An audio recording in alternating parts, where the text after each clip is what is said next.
Hello everyone, today we introduce the Hellenistic Art of War. Naturally, this video is not even remotely complete under any point of view. It is true that we already talked a lot about Hellenistic warfare, at least in absolute terms. Relatively speaking, made actually too few content, right? And we have had the opportunity at least of highlighting some of the most important features of the Hellenistic Art of War. The entire concept of it requires, however, some specification. There is also, of course, inside the possibility on the channel to increase Hellenistic warfare content. Some of you ask me for it. It's not going to happen too soon. You know, that we follow our schedule. There is both, let's say, the Hellenistic warfare comes rare, like this is true, but there is a surrounding, like there is the classical Hellenic period, and that we also covered a lot. There is the Roman one. We talked about other, say, historical military units that you find across the centuries and straddling the same Hellenistic chronology. So it's not just about the Diadochoi or Alexander, right? But the latter topics are so important that, of course, they would deserve much greater attention. I also must avow that as a modest medievalist, had my share of academic involvement in Hellenistic warfare. I don't talk much about this, but every time I could, I would actually wrote even a little thesis about the vexata quaestio of the Roman manipular system versus the Macedonian phalangitic one. And I assume, in fact, also my old date followers to have acquired some sort of familiarity with the theme. Even if, like, in general, this is something that many people are acquainted with, mostly through, like in the last decade, through Facebook history groups that have declined as far as I've seen, especially video games, right? Total War series here, like, being apparently the greatest propeller of any interest that I'm aware of in a, say, substantial sense, starting from the 10th of the third millennium towards the actual, let's say, the Hellenism, the Macedonian world, and also the Byzantine one. And I have my own sort of ideas why at least I've been quite vocal about the Byzantine one.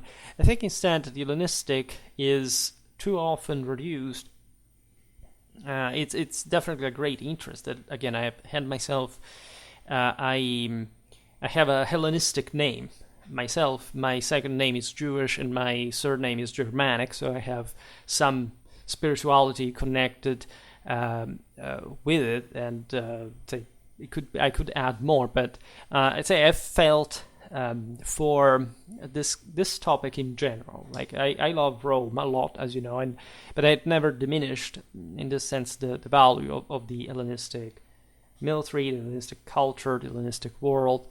Not that I do it, as you know, with the rest, but there is a point I make for which I see that often I don't like when people make the wrong cultural, say, comparison, or at least they misjudge it, like, on the basis of some particular preference. That's why I think I've been, say, honest, I've been objective in this, and I think that the Hellenistic world is Hellenistic warfare and the Hellenistic art of war are often just appreciated for the technical side of the story, looking at the phalanx, but not really understanding too much where this came from conceptually, how it developed, because one may think that there was just the time of the phalanx in absolute terms, and that all the Diadochoi army always fought with the phalanx, and that was the only way to go, and it was essentially sustainable more or less in the same way of the other military system was. No, right? The cornerstone here is, of course, Alexander the Magus, and of course the unspeakably incomparable role, especially as a military commander in the history of mankind, and in this sense the universal effort, like the idea of the victory over death itself, like when Augustus came to Egypt after having crushed and Antony and Cleopatra, he visited Alexander's tomb, and after the visit, his companions told him, "Well, look, let's go visit the tomb of Ptolemy, the founder of the homonymous dynasty that the Romans had already crushed." So admittedly, there was a bit of bias against those, but Augustus said, well, Octavian, because Augustus was not yet, he was already in a metaphysical sense, but not fully, let's say, recognized as such. His answer was, I've come here to visit, not to visit the dead, right? I'm just living, right? Entailing that Alexander was, of course, still alive, right? And this is the sap of the imperial Catholic tradition that we always talk about. So there is all a huge previous background. We discussed that for the Middle Ages, but the imperium was not just some random invention or idealistic abstraction that someone invented and then we came to throw around, but for no reason whatsoever. And we never talked too much about Alexander in the first place. We don't have yet a series about Hellenistic history, which I would like actually to introduce at some point. Just it's not going to happen tomorrow. That is sure. We will, however, keep talking, as we've always done, about Hellenistic warfare. So introducing the Hellenistic art of war requires also a lot of honesty as far as the actual competences in, for example, ancient languages, historiographical awareness, and just specific military expertise, because as popular as some topics or some aspects of this topic are, it's not really for everyone, right? It requires a very competent, acknowledgement of the sources, independence in their translation, and the general habit to military historical analysis, studying reconstruction in a professional sense, which is not really, again, for everyone. And don't think that scholars are above this. Like, there is always the Connolly's anecdote that I remember on these occasions. The guy entrusted himself to the Loeb translator to, use the term lonke to translate it into English. And the lonke was he was studying Carthaginian warfare from, of course, the Hellenic sources that mostly talk about these peoples. And he translated lonke as pike. So the lonke would be just a heavy javelin that the Libo-Phoenician infantry traditionally use, right? And they're absolutely normal, just like basically everybody did. Like, the heavy javelins were pretty much everywhere in Europe and the Mediterranean. So Connolly, literally, on the basis of this, just for telling you the general incompetence and lack of moral and scientific standards, went on literally saying that the Carthaginian infantry had something like a Macedonian phalanx, literally, like, I'm not kidding. And the worst of this is that all the imbeciles following him, and you can see it also from, for example, the Osprey Publishing, that you can run a quick Google check of the imagery, literally began to represent Carthaginian infantry as a Hellenistic phalanx. And also, on the in the wake of the otherwise, more narrowly correct statement that Carthaginian art of war was actually Hellenistic in nature, but Hellenism in that sense had nothing to do per se with the the use or even the possibility of development of the Macedonian-style phalanx. And for so many reasons that today we can't even just digress on so easily, but that are obvious for anyone who knows the fundamental political and social differences between Carthage and, say, the Antigonian kingdom. All right, so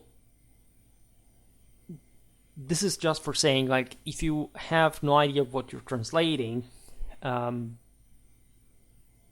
your work should not even probably be the one of a story.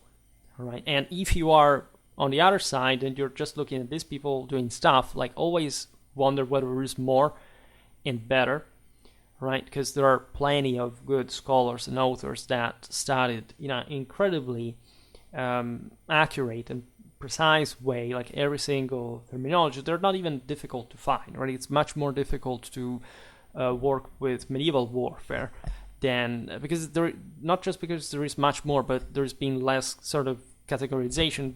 There is always a slightly greater, say, subjective interpretation the scholarship has unavoidably sort of owned. Like, for the ancient world, actually, you need few skills, but you must have them forcefully, right? And you will find out that, of course, we know relatively few overall about the ancient world, and whoever approaches these things without that background, like making some strange statements about knowing too much, mostly about how things work, for example, down the line, tactically, in arrays, etc., very often you can immediately sense how, the person has absolutely no background whatsoever about that, even if he has learned all the hearsay from the aforementioned forums or YouTube videos, except Schwerpunkt, of course.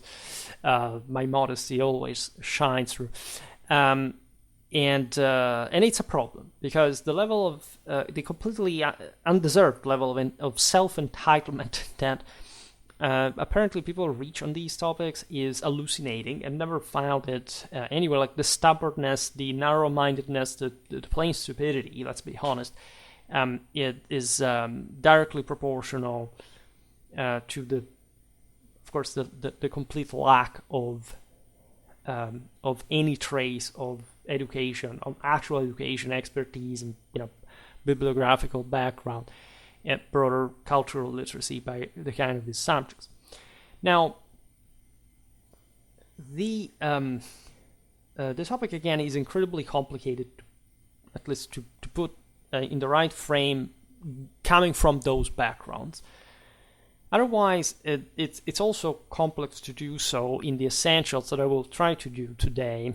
And please bear with me, because there are, again, few concepts, but they must be understood well. So first of all, one should be able to distinguish the concept of Hellenic, especially classical Hellenic, also Hellenistic Hellenic, because that's also a thing. We made multiple videos on that Macedonian and say Hellenistic broadly meant, right? Because when you talk about the classical Hellenic warfare, we're naturally talking about the age of, say, hoplitic warfare, and in this sense, also something that really evolved over time, that just the 5th century, basically the Peloponnesian, where not even to the fullest was really what we can appreciate as what we have at least conceptualized as the properly fully mature sort of hoplitic tactic that were, again, by no means uniform. Even among, say, Athens and Sparta, that were essentially the only powers that really literally had that mastered to the full extent. Like, already the fringes of the Hellenic world were something different. Now, we'll see now, of course, with Alexander, with Philip II, his son Alexander III, everything changes, but Hellas goes on, right? And many Hellenic city-states maintain a great deal of the previous Hellenic, let's say classical Hellenic system. We actually don't know exactly by which degree, and especially given that these powers are coming a bit out of the scene, and especially the level of documentation, because society is changing, does not allow us to document them as well as before. This is not a paradox, it actually happens very often. They also adopted in part the Macedonian system and other types of units that before had not existed. Again, this is absolutely normal. And when I say units that did not exist, doesn't actually mean that, I don't know, figures like the Turial, for example, had not conceptually existed before the Hellenistic era, nor that these, as we've seen also in the dedicated videos, were something particularly, let's say, sophisticated or ultra specialistic. They, like, you could find, like, Turial is also a bit of a very wide umbrella term for, again, every guy who had basically that oval shield and javelins and slash spears, and that's literally, as we were saying before, actually the average warrior everywhere in the sedentary world. So you have to make this great work of trying to enter the Hellenic mindset, which as Westerners is not that difficult, because in many ways, especially from a rational point of view, we definitely are children of the Greeks. But we should always avoid that level of categorization that especially we have stuck on when it came to, say, especially the most secularistic and laicistic teaching that we've been subjected to of the Hellenic war, which was in fact much more traditional and much less democratic and republican than we think. And not just in the Macedonian period, that of course is a monarchic, oligarchic one, but also within probably even at the peak of, say, the polis development in liberty and that sense of egalitarian distribution of power and, say, identity and so on. I will be digressing a lot, so you will forgive me for that, but the Macedonian system is, talking art of war, strictly speaking, absolutely alien to the Hellenic one. Many people commit this mistake. They think that essentially the Macedonian army was just a sort of evolution of the Hellenic one. They often talk about, say, the Boeotian model, the Iphicratean reforms brought to the Macedonian. No, right? The Iphicratean phalanx is literally the same old classical phalanx with some modifications. Surely we're going in technical terms towards what eventually, like, the Macedonian phalanx would. But leaving aside that the latter literally had a drastic change in the minimal one that had occurred, in fact, in the previous generations, it also was not an independent arm like the hoplitic infantry was, right? With Philip II, with Alexander III, we have the full maturity of a hammer and anvil system, a combined armed tactics in which shock cavalry that the Hellenic polis wouldn't have really historically, because they were not a feudal society like the Macedonian one.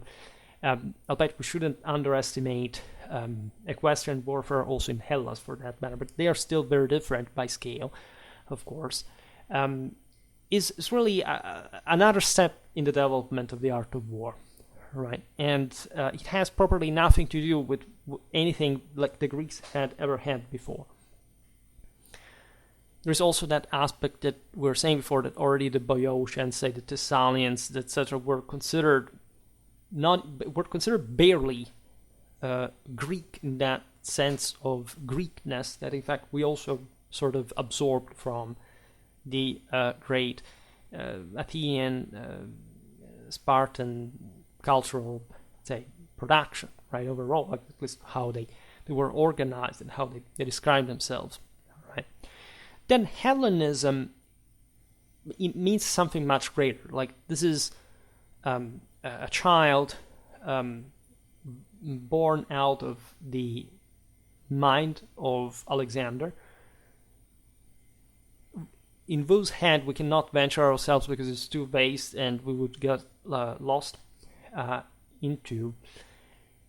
And that essentially conceived a incredibly violent but still sort of successful blending of those, essentially of the entire world under the single guidance of the true sort of superhuman Catholic man, as far as there was a balance between all the components of the world that had thus to produce the best system possible that derived from essentially the divinity of the Macedonian rulers who had accomplished this incredible task of destroying and say the kings of kings and taking over their possessions, remolding properly the world in the Alexandrian image, and going with that through, as we've seen with same Octavian, recognizing the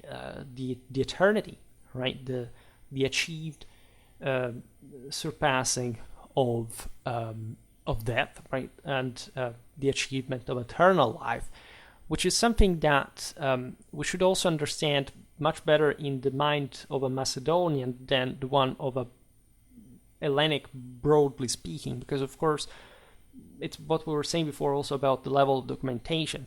We know much less about the Macedonian world than we know about the Hellenic one.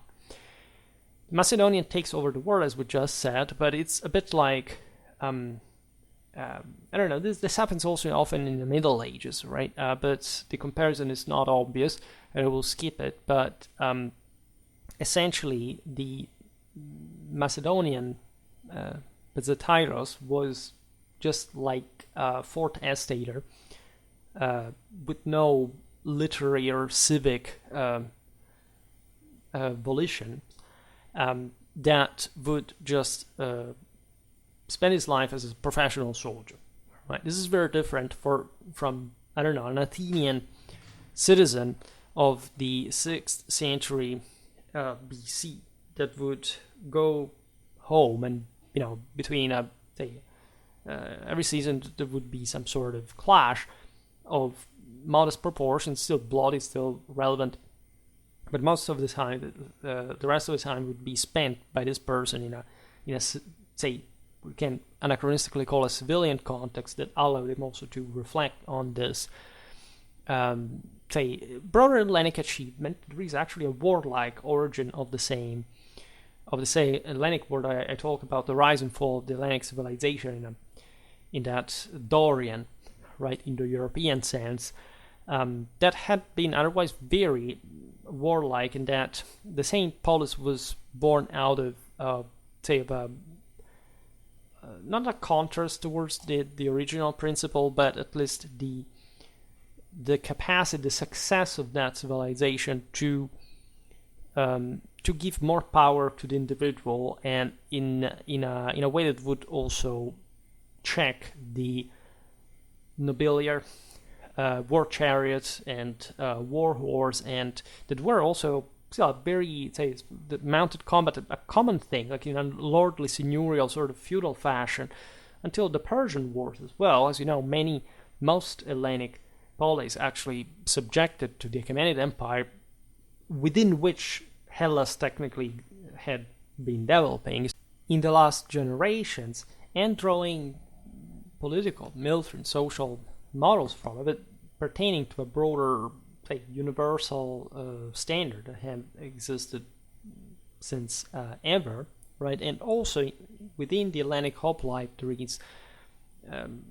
the skeleton, at least, of a warrior, right? Even a chivalric one, of a guy that does have his degree of individualism, and this couldn't be really otherwise. Then I will not digress on how we came to know that world historiographically through the same the same absolute intuitions of the same, I don't know, Thucydides, for example, that goes as far as saying that discipline is everything, the rest, no individual value, that does matter. Then you have to enter in the mindset of why he was saying that in the first place, and how, say, strongly the Greeks were tending towards those, in their intellectual curiosity, towards those limits of the absolute, in the conviction of the perfection of their own culture, and therefore the necessity of insisting on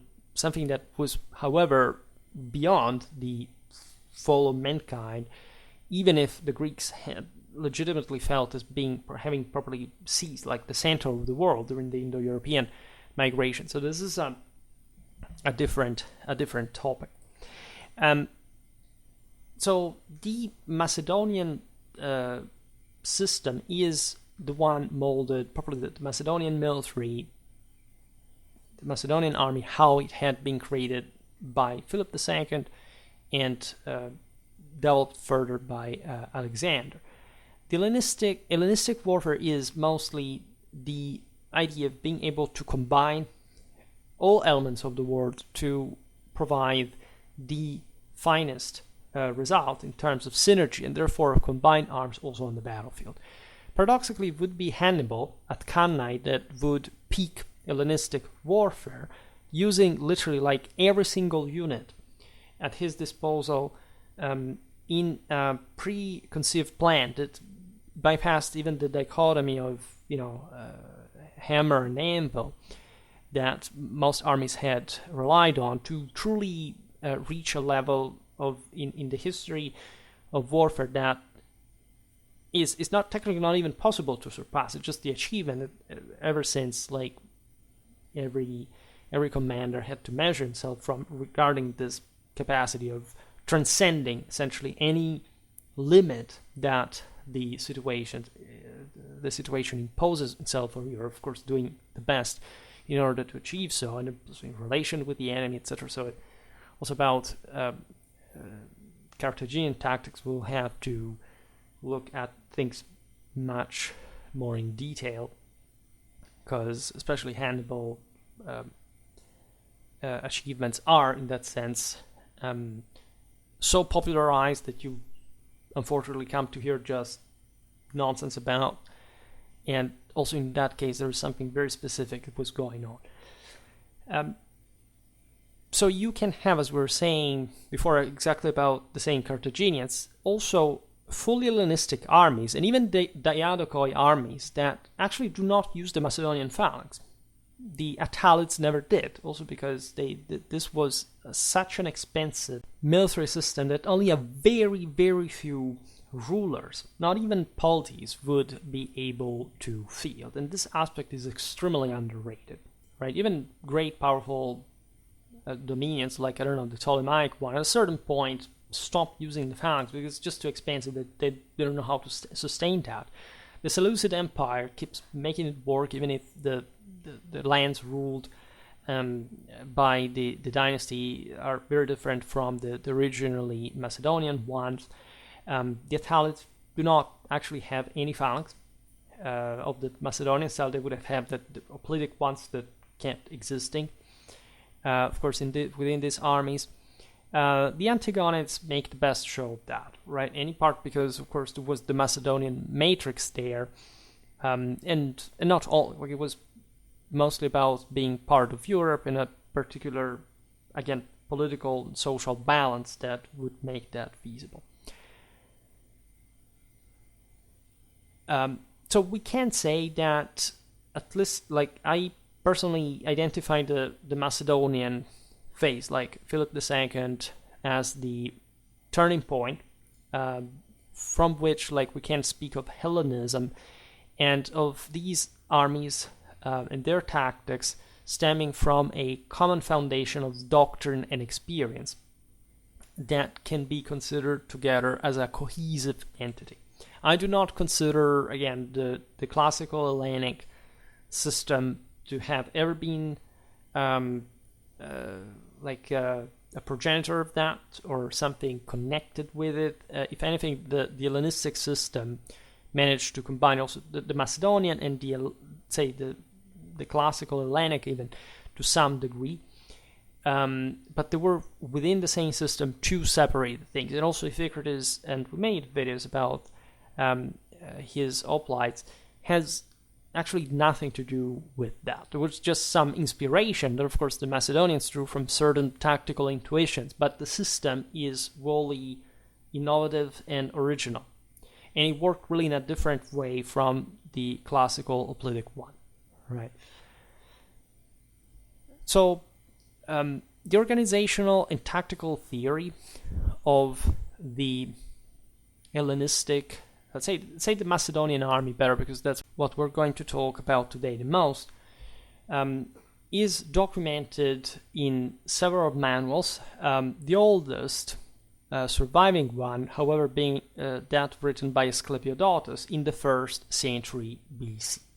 Right. I say we're going just to talk about the Macedonian one because this was truly the bulk of the backbone of the system that also in a broadly political moral sense came to be known as Hellenistic, and that survived the same Macedonian army. In fact, that's what we're looking at here. All right, Asclepiodotus starting in the 1st century BC, maybe just Pontus was still using something strange like the Battle of Chaeronea against Sulla may have seen, even though we don't have any better detail about whether that Pontic phalanx was actually a Macedonian one whatsoever. We'll be talking about this, but it was over by that point. And so essentially the sources that we rely on are late. This actually doesn't mean that they are not, and these are just sort of the manuals, so they're also very technical, theoretical. This is typical of the Hellenic mentality and culture.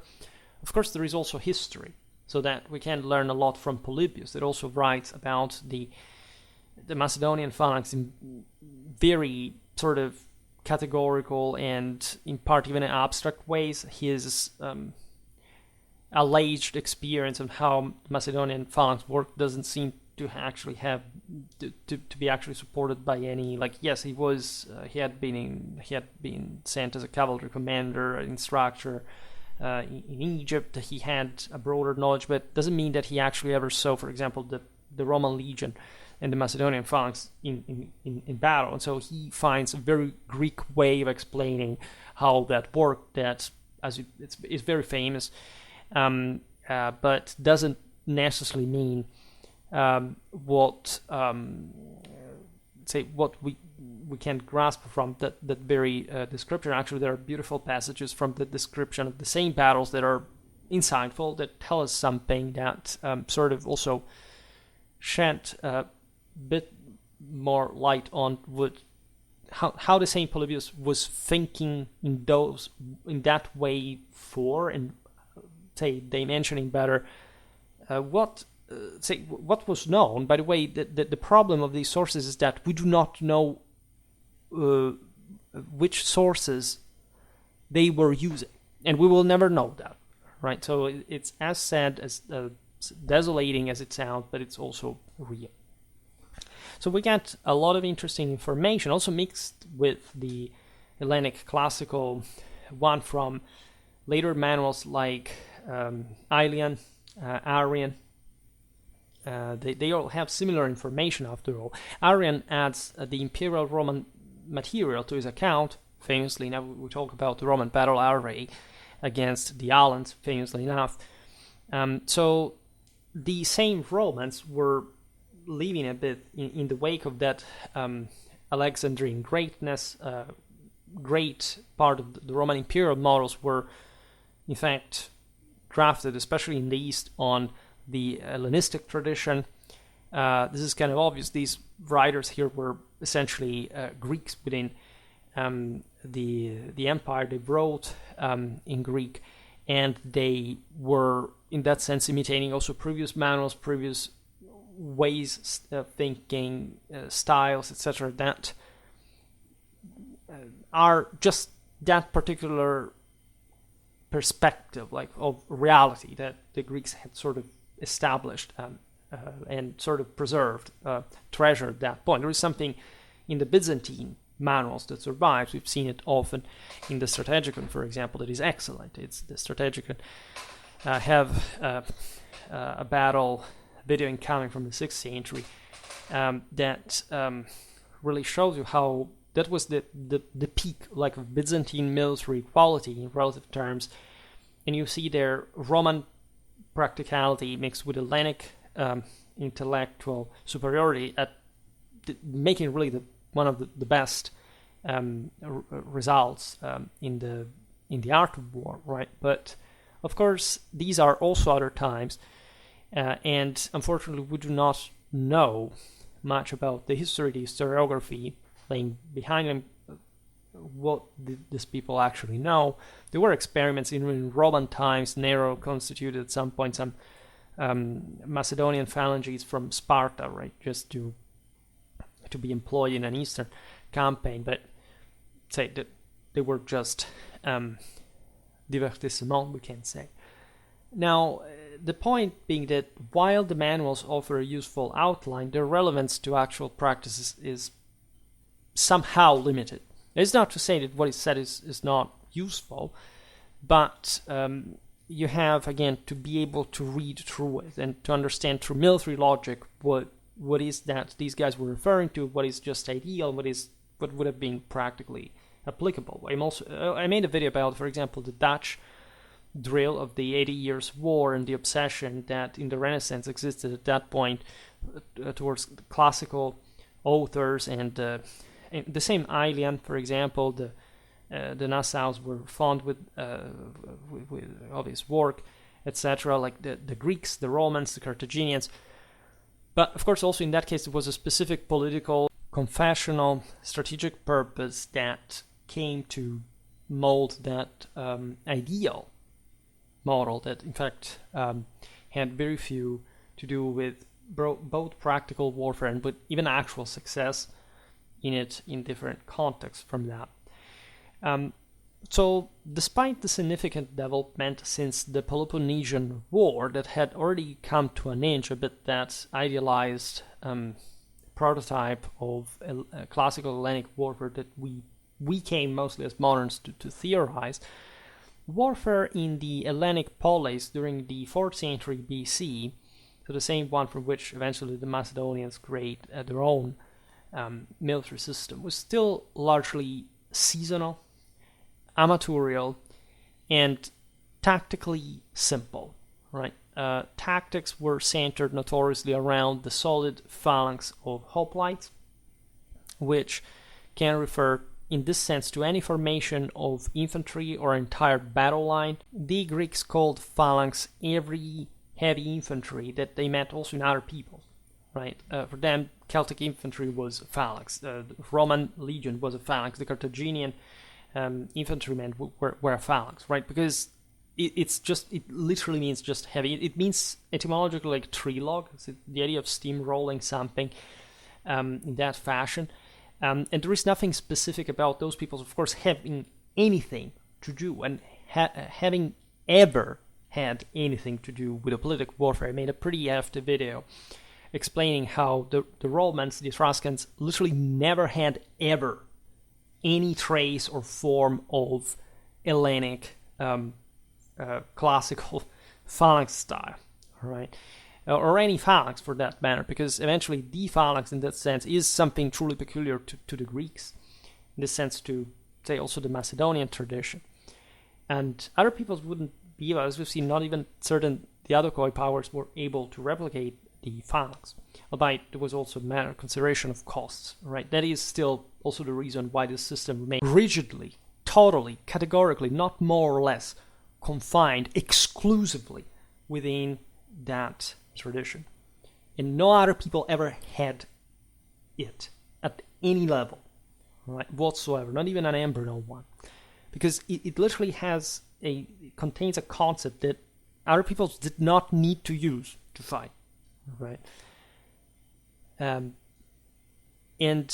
when we look, however, for example, in the Hellenic sources at the term phalangites, we realize that this is preferentially discussing the Macedonian-style pikemen infantry. Yet not even in this case exclusively. So that, of course, also in the modern language, I use the term phalanx really transversally, both for the classical and the Hellenistic period, and sometimes also for, like, we have to, at least by thickness of order, right? Saying, I don't know, the Swiss, the had of the 15th century had the phalanx, but it doesn't mean that it was the same thing that the Macedonians had, right? Again, the art of war develops over time. There's never the same identical context. You can make approximations, but you can't make, as many people, I don't know with which interest, start doing things like, the Swiss were reviving the Macedonian phalanx because that's just the same way of fighting. They were just revolving that. It's the same. No, it's not the same thing. They're incredibly different concepts for the very reasons why they were tactically employed, and also for all the political and social necessities, and just the different arms and, say, ratios that existed in those times in battlefield. So let's not make this thing, because it's not real, right? It's just like the oblique order, right? Epaminondas and Frederick II is basically the same thing. No, it's not the same thing, right? We also talked about the Battle of Leuctra. We talked about Frederick II's tactics. There was not such thing even properly in the ancient world as the oblique order, in the sense of how it came to develop in that particular context of 18th century linear tactics in Europe. So when we look still at the classical period, we talk often about Hellenic warfare. The best troops typically occupied the right flank. This is something which would live on in the Macedonian phalanx as well. The right flank would consider thus the position of honor, and you see the Macedonians add cavalry, as we were saying before, and that was normally stationed on the wings, so that would become the punching element. And the reason why this formation was therefore asymmetric, which is really typical of this Hellenic tradition, is that the latter relied so much on infantry and hoplitic wadding, which the shield and the internal logic of the formation tended, as you know, to shift towards the right, so that you had to have the best guys from that side sort of maintaining the order of the formation. This was more evident in the Hellenic, in the hoplitic context. You can see the same term hoplitic to sometimes describe also the Macedonian system, because if you think about the opulent in the generic sense, you can do it. So it's a matter of convention sometimes. So you don't have to make confusion with the actual battle mechanics. Other peoples like the Romans, say the Celts, etc., had symmetrical formations. They did not have like the stronger right, because they were much more aggressively oriented, and so they had just that frontal interest. The Macedonians, again, preserved mostly this sense of asymmetry, but this would in part stem also from the heterogeneous level of, say, armies, ethnic background that constituted the Hellenistic forces, that would, say, render things sort of less homogeneous in the first place. So you couldn't count equally on the same ethnic group homogeneously, like, say, the Romans would, for example. Now, the phalanx would advance and engage the enemy in close combat. Reserves, outflanking maneuvers, and other variations in classical times were rare. They existed. You never find a single classical Hellenic battle that is literally just two phalanxes that clash against one another frontally, and one crushes the other, and it's over. There is always some level of asymmetry. There is always some level. There is some cavalry. There are skirmishers. There are more complex maneuvers. Just they were in many cases, say, if not unwanted, however, just less relevant, because really the bulk of the forces revolved around the phalanx.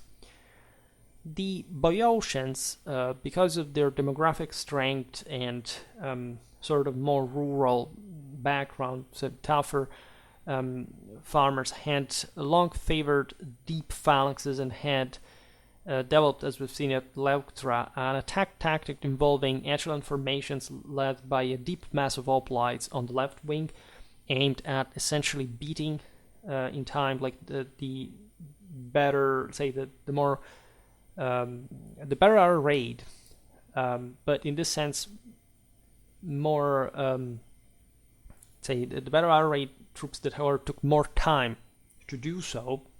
Look at the Spartans, who were the best hoplites, but in this sense were overrun by the Thebans, because this could use mass, like cramming all together, like during the moment in which the same Spartans were trying to still put things together, in order, or simply like overwhelming them with this tide, like this literal columns of men smashing to their line. So at that point, making it a matter of numbers on a particular section of the line, which other systems had not had the luxury.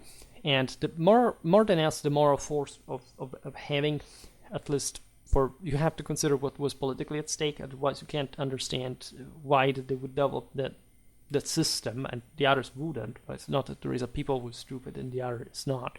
And these were all very closely fought engagements, even in the most clamorous of victories. And cavalry and light troops generally played a subordinate role in most armies, really, but they always existed, right? And they are always named, especially in the earlier times. You look at Tyrtaeus, you look at the 6th, 7th century, we realize that were actually quite common, and so that also the Hellenic hoplitic system had always been very close to cavalry, to missile troops, and more. Again, the peltas, the Taurophorus are not novel concepts by the time they become generalized, mostly during the Hellenistic period, the late stage of the Peloponnesian Wars and thereon from. And also terrain mattered, and so the different, like think about Athenian thalassocracy, think about wars being fought, in fact, at ever greater distance from the motherland. This would, of course, change the nature of the armies, also the recruitment pools, the types of troops that were employed, etc. Again, made lots of videos on this. There is an Hellenic warfare playlist, you can check those out. Now, a general's role was limited to deploying the army and then taking up a position in the front rank. Just to say how really direct, brutal, and primitive and amatorial this warfare really was, right? There was little expectation of directly directing the battle from a command position. Like, it was mostly leading by example, also because, as we've seen, armies were pretty similar to one another, pretty homogeneous, so literally moral force is the most important factor, and there is moral boost, of course, deriving from the commander sharing confidently the front rank position and risking his life getting killed in the meat grinder as well.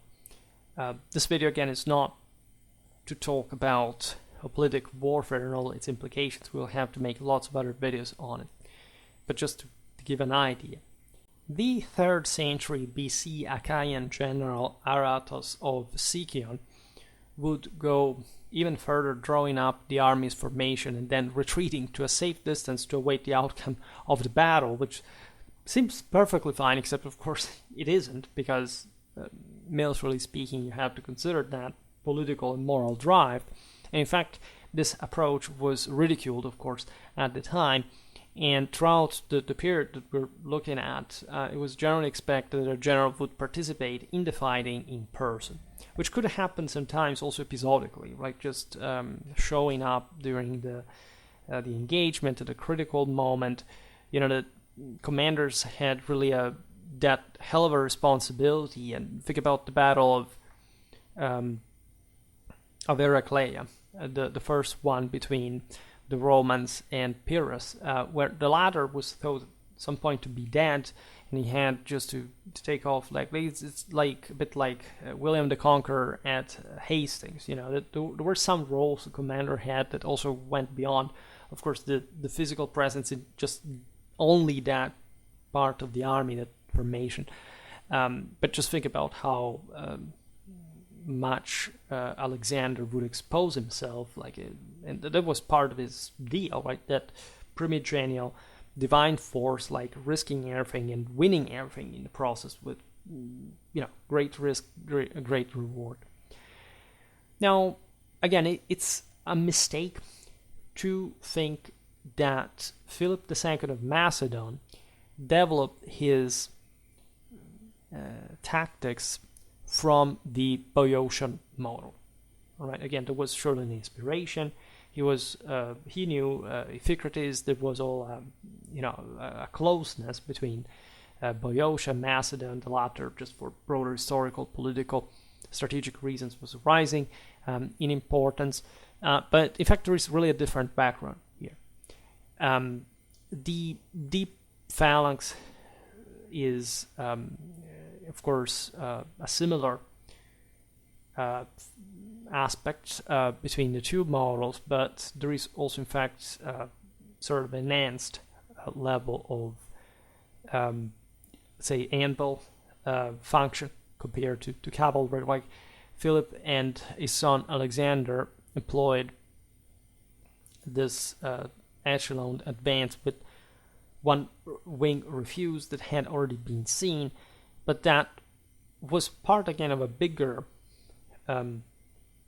multi-arm system that the Greeks up to that point had not really used. Like they could, it was all about having that phalanx battle line. It could be echelon, there could be differences, there could be some auxiliary arms, but it was all about the clash between two phalanxes at the end of the day, right?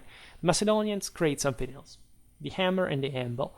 And they could do so, of course, because they were essentially the only feudal country in sedentary Europe.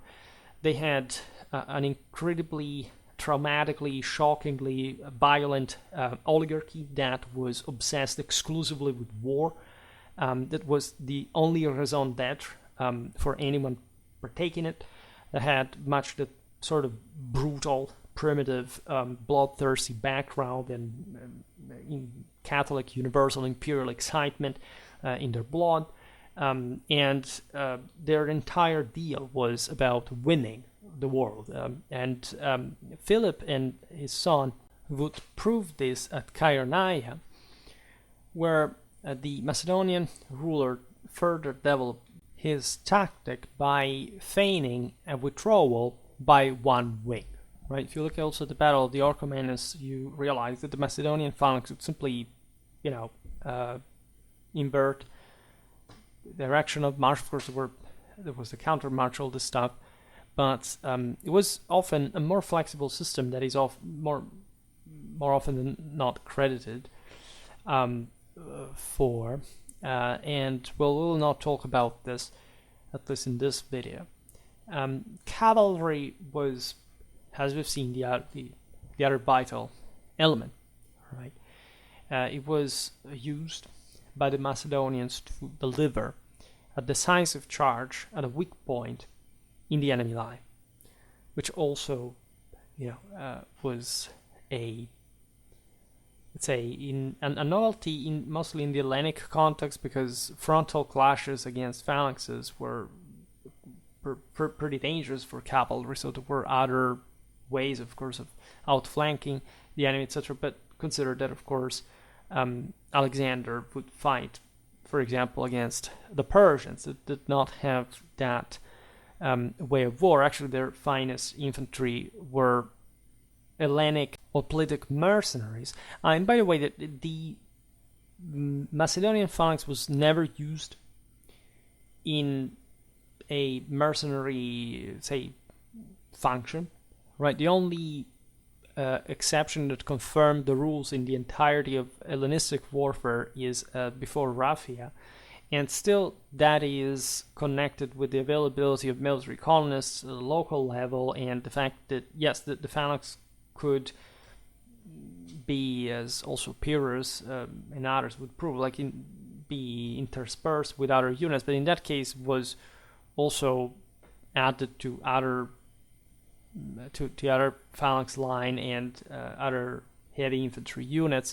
And again, it's the only case for one simple reason, which is that these people were military colonists. They had their land. They were not outcasts. They were not some sort of desperates that would fight in the as mercenaries, touring the world for no reason. This mostly happened from underdeveloped populations.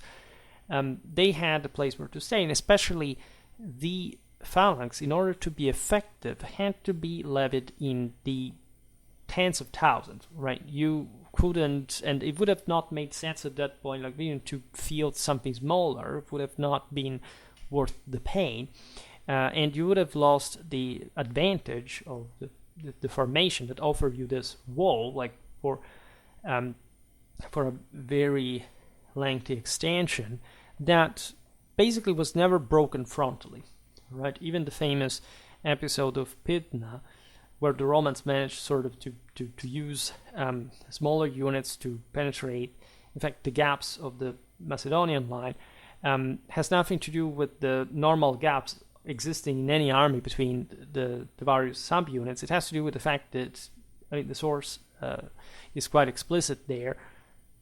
The phalanx had been broken by the terrain, so it's as if it's like at Chaeronea, right? It's not that the Macedonian cavalry charge into the gaps between the people are literally, I mean, actual adult people are convinced that, say, you could defeat armies by charging into the gaps between the subunits that, by the way, do not offer you any tactical advantage, because first of all, they're too narrow. In order to get into them, you have to break your own formation and finding yourself squeezed into hand-to-hand combat, breaking all your advantage. But the sources are also extremely explicit about the fact, like, you know, if phalanx literally breaks into the two chunks or space of hundreds of meters or so, like, of course you can launch at that point a unit in between attacking from the flank and doing that, but it's an extremely different thing that has literally and absolutely nothing to do with any army ever exploiting those subunits gaps, right? That must exist, and that you're not going to exploit tactically if you attack.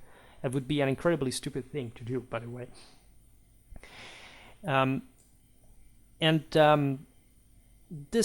So because things happen, I'll keep it clean, you know, in every situation, especially in the chaos of a battle. And so in many circumstances, of course, it's also luck that determines these things. And these people did not believe in luck. They believed in divine favor and the capacity also of exploiting, seizing on opportunities, which the Macedonian army really was incredibly well suited for, considering the enemies that found itself to cope with most of the time.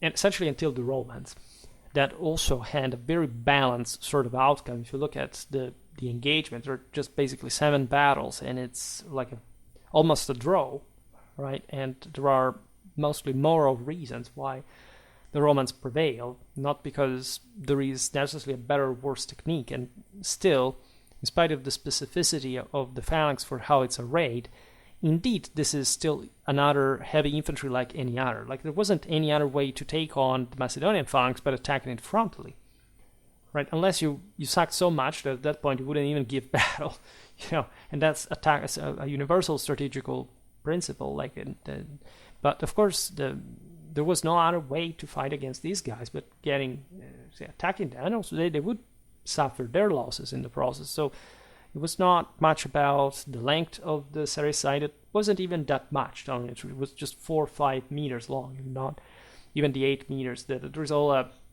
a long story there with the cubits and which ones you have to, because there were different units of measure, etc. We will be talking about this in another video. But again, it's not about that fundamentally, that the phalanx was really invincible for that reason. It's not like in paper, scissors, stone, etc. But we will see better in other battles where things are much clearer and even. Alexander is also credited to have made effective use of light infantry, using them offensively in difficult terrain or in close conjunction with cavalry in both attack and defense. This is not necessarily connected with say a particularly structural innovation.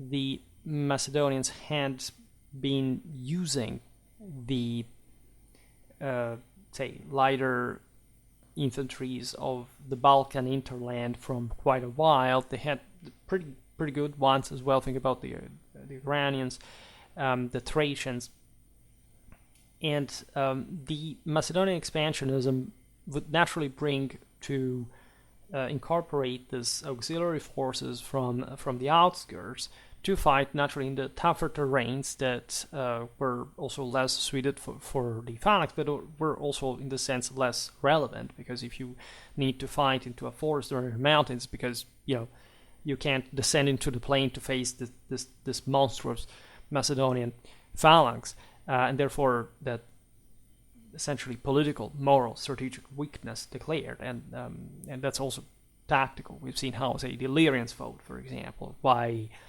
if Alexander had just decided to enter, northern Italy and proceed to go, like he would have not really met with any resistance, because how could you even oppose yourself to this might?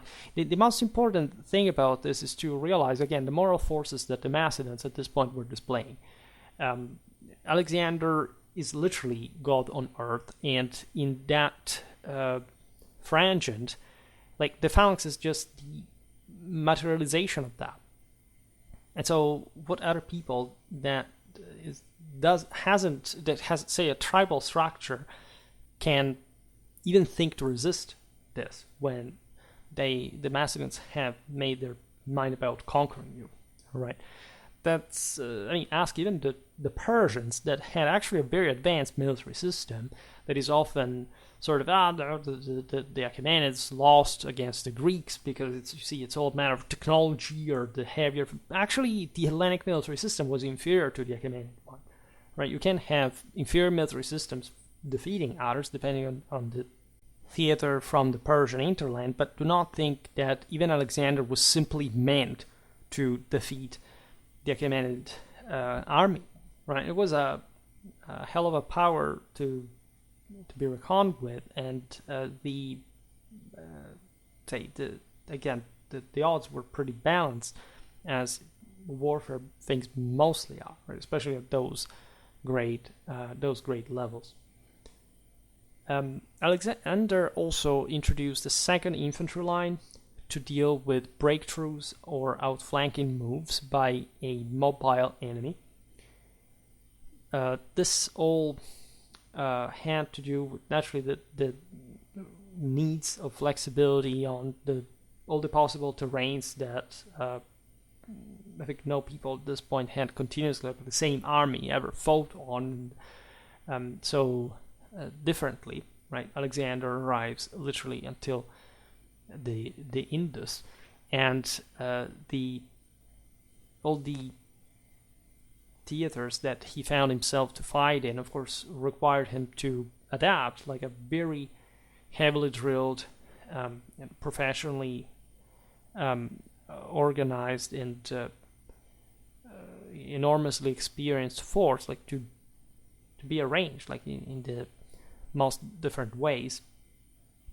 Alexander's hallmarks were cooperation between the various arms, careful timing of attack. That was the hell thing. Like, you can have the best formation, you can have the best quality and everything, but if you do not make the right tactical decision at the right moment, you lose, right? You can't do everything well, right? And still losing everything. at the last. This is true in every moment of warfare. There is no such thing like at some point in between, like this, the decisive moment, right? Von Clausewitz is very explicit about this. The only decisive battle is the last. Alexander had a close personal control over all units. This was particularly important. There is this greater level of the art of war that involves a command that is able to check the entire situation, which is very difficult when you have very large armies, right? And it's not really true at all times, right? Not just because Alexander would be, in fact, recklessly involved in so many, say, head-down charges. That was the most important moment, which literally that shock Hetairoi cavalry had to prove like how violently superior Western civilization was over the rest of the world. I mean, against these guys, literally the Scythians had to come up with cataphracts, right? Before meeting the Macedonian phalanx in particular, they hadn't even posed themselves the problem. It's how impacting in the metaphysics of the universe Alexander epopee really was. The Magus would command in person, in fact, the offensive wing, which was in fact also the one, in fact, on the extreme of the formation. Thus, the opposite end was very much out of the control of the commander. He had to prearrange this early on, essentially seeing how the situation developed. You know, that at Gaugamela things went pretty well with Alexander in the center, also because essentially Darius wouldn't put up like a fight, would escape, whereas the Macedonian left was in pretty dire straits, and sort of like the Persians were winning there. So again, it's embarrassing that we haven't talked more about Alexandrine warfare, but it's important also to go step by step to really let things sort of being absorbed better in the fundamentals first. Alexander still led by example.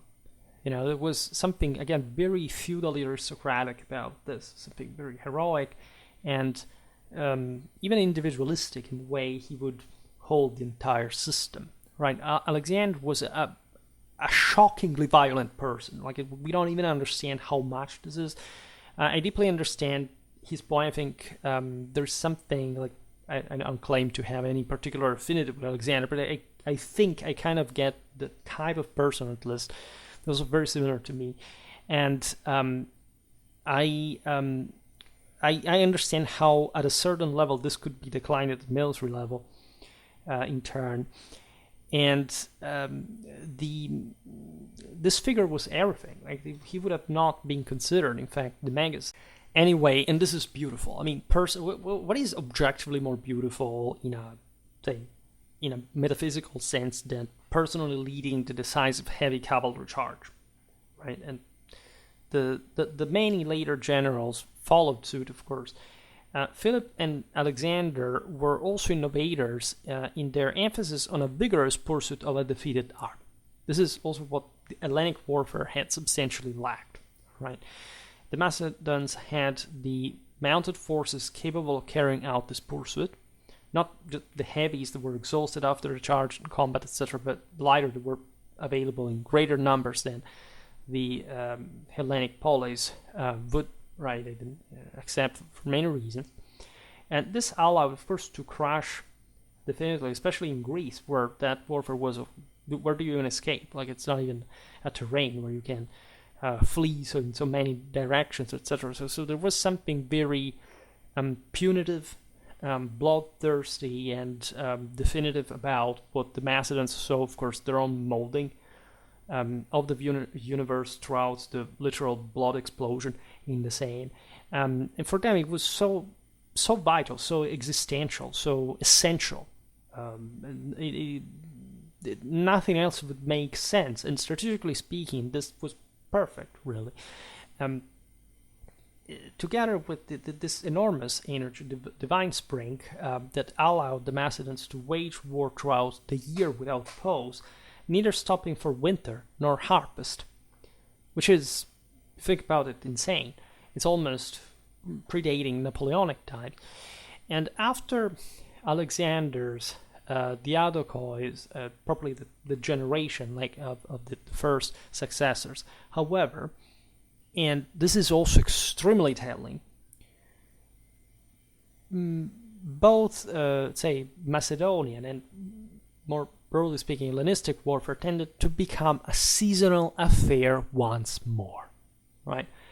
This also reveals the centrality of Alexander as a generating force. Never underestimate, of course, Philip for having literally created the army and the entire military system that Alexander would eventually use. There would have not been a Magus without Philip II, and not just in a biological sense.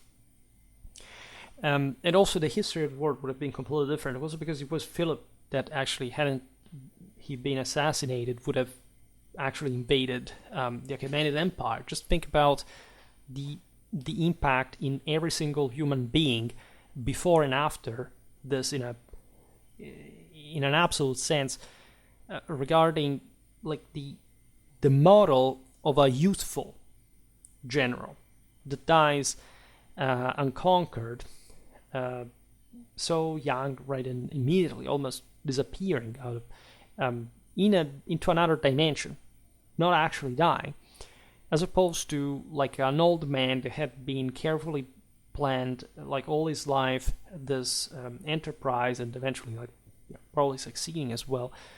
We could never tell, against the Achaemenids. We would have had a completely different literature, say politics, say religious belief. It really did impact the world, and even biology from a transcendental point of view. But after Alexander, the possibility of replicating that force, that impetus that had literally taken over the world, wouldn't be had been so immediate, so repentant, that would not allow its retention within the hands of a sole ruler. And you know what happened to Alexander's empire.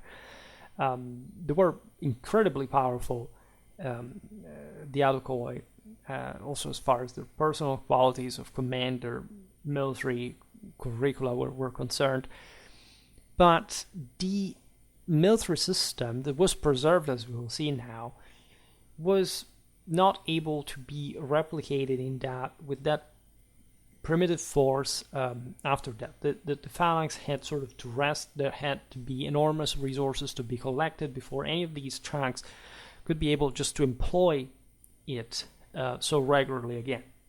For a long time, of course, if you look at the Diadochois wars, there was a consistent employment of this force. It's not that they disappeared at all. But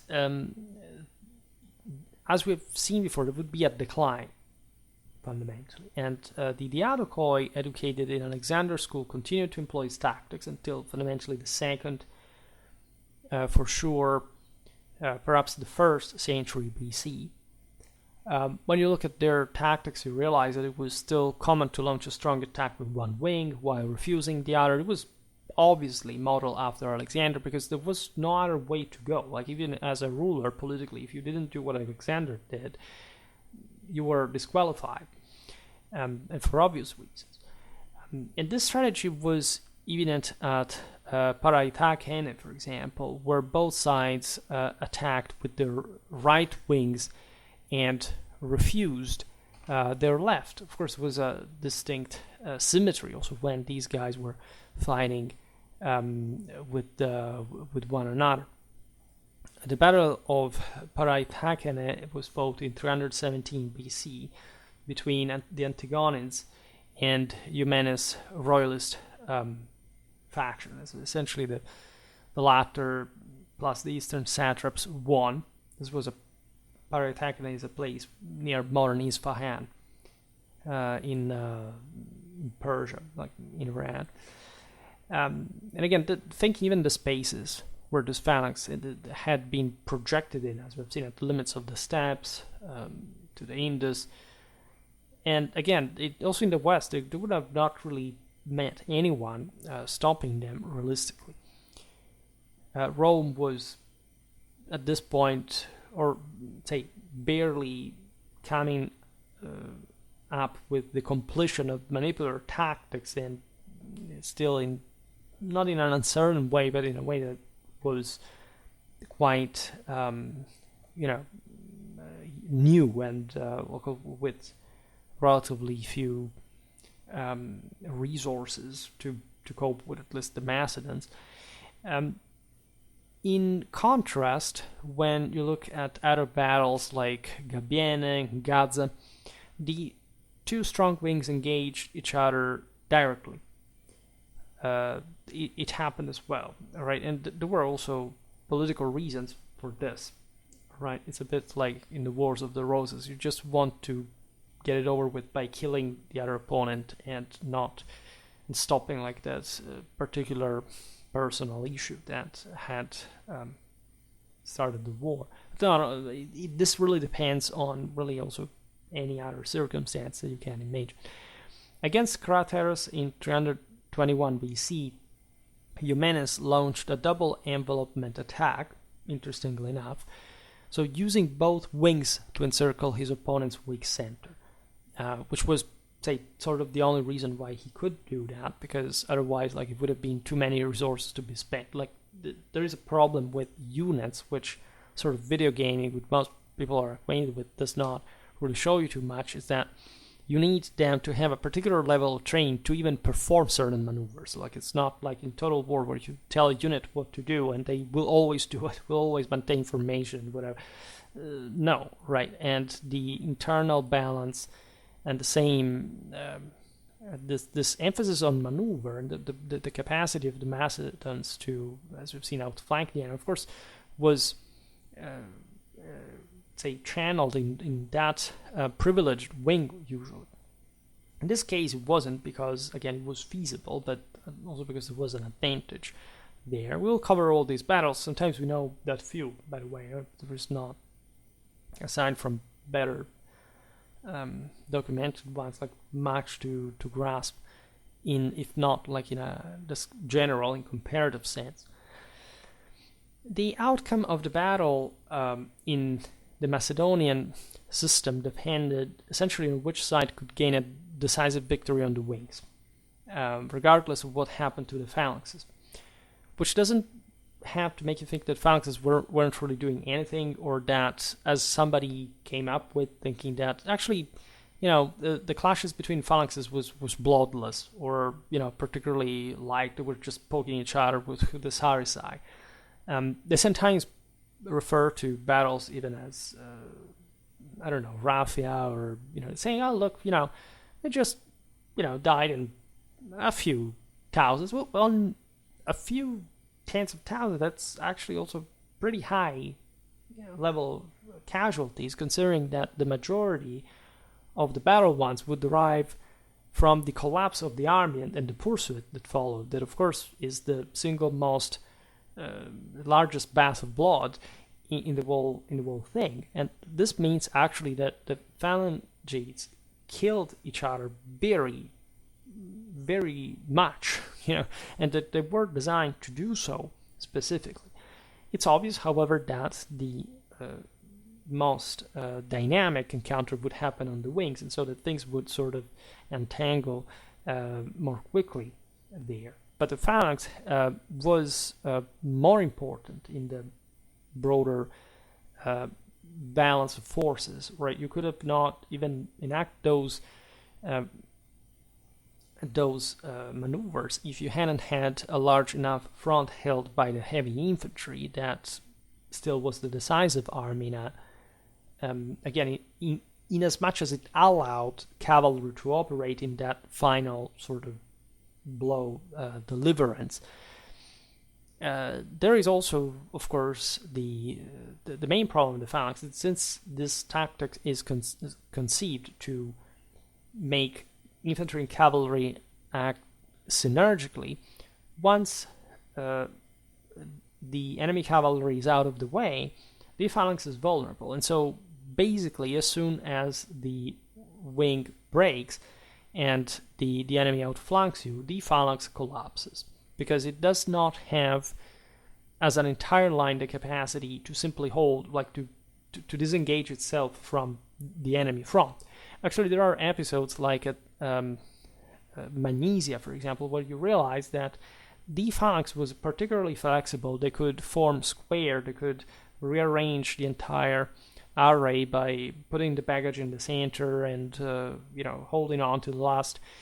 But that's again why the phalanx was needed in sort of large numbers, and why it was important, because the phalanx could have not performed that maneuver hadn't there been another phalanx that was pinning it, allowing cavalry to outflank it, right? Which was, of course, very much a problem of also a Macedonian versus Macedonian encounter.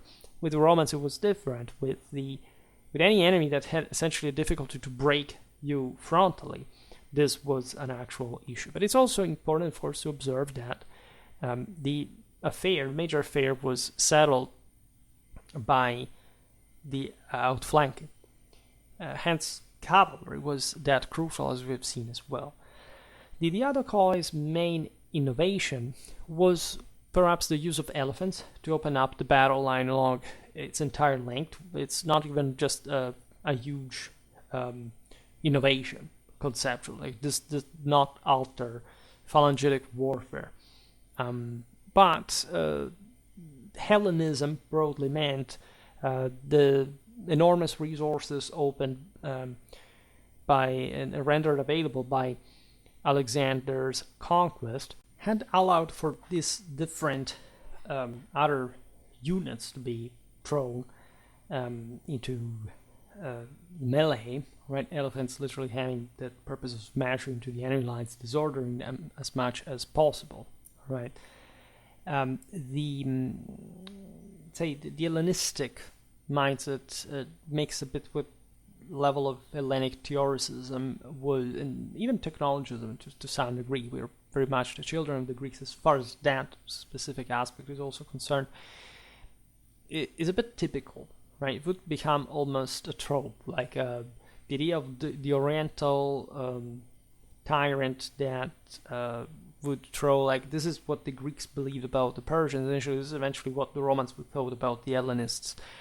Like all these sophisticated things, torsion engines, catapults, like at least they were used at point even in open field, but it was most about siege warfare. But say the cataphract elephants or the sighted chariots, this kind of things, these exotic units. But if you look at the concept in itself, like they were never sort of misused. It's true that in some cases in most cases they would fail. They would backfire. At least there was something. They were just maybe the cherry on top, even of great triumph. They wouldn't make it all, right? There was calculating what to do again with the most of what you had. And as we were saying before, fielding a phalanx in the first place was such an enormous expense that paradoxically, like, this was the only shot, right? When one phalanx was wiped out, like an entire kingdom was wiped out. Maybe not literally, like there were in fact other units that were just also strategically employed in reserves, etc. But let's say a great deal of that nation power was destroyed. And therefore, in these major engagements, as we've seen, necessitated also tens of thousands of phalanges, and so all with the complementary units, the cavalry had to be heavy, the skirmishers, these other elements, like, would make you say, okay, let's invest literally everything we have, and let's go for it. And it could be a risk, because yes, you added this, especially if you think about the elephants, like their power, their smashing capacity, but also greater risk, like a greater complication, like a greater unpredictability, paradoxically, of the war. Pyrrhus, as we know, with fewer elephants at his disposal, tended to hold them and his best cavalry in reserve for a decisive blow. He would try to preserve some of them. He basically had them all killed in Italy. And by this point in time, generals had, however, gained effective control over the entire battle. Right? There's something about Hellenistic statehood and royalty that has managed to civilization improves, right, there is a greater capacity to control the entire system. Like Alexander's times were more primitive, like the Macedons were themselves a primitive people to be sort of in their archaism, rather. And so by Pyrrhus times, that are also quite glorious for the Hellenistic tradition, because Pyrrhus was essentially ranked by the same Hannibal by tradition as the ancient world was obsessed with Pyrrhus. Like, they thought he was the best general of the Hellenistic era after Alexander, right? At this point, truly, these commanders had control of the entire battle, not just their own wing, right? Eumenes, for example, could summon cavalry from one wing to the other in mid-battle, a feat that even Alexander himself had not achieved. In the 70s of the 3rd century BC, some Hellenic states replaced their traditional hoplitic forces with the Tureophoroi, who were primarily used as skirmishers. They weren't actually just that. They were also equipped for close combat, and therefore they were technically heavies themselves. They would be employed, however, on the sides of the phalanx, and they could operate in open order, right? So there is a bit of variety within the same Tureophoroi. From one side, we see sort of the elite ones equipped with the the thorax, the larger shield, and also a spear, like a dagger. Those are heavy infantrymen evidently. There are others that are just like with short spears / javelins only, and oval shield, not much of another better protection.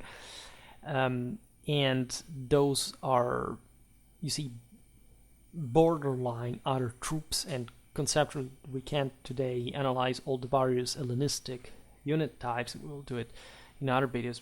I have hundreds of them to make. The point being, however, that the Tureophoroi were actually a type of troop that is much less specific and specialized than we tend to think. Since the 5th century, the Greeks had been thinking about these troops. We talked about this in the video about, in fact, the Tureophoros. And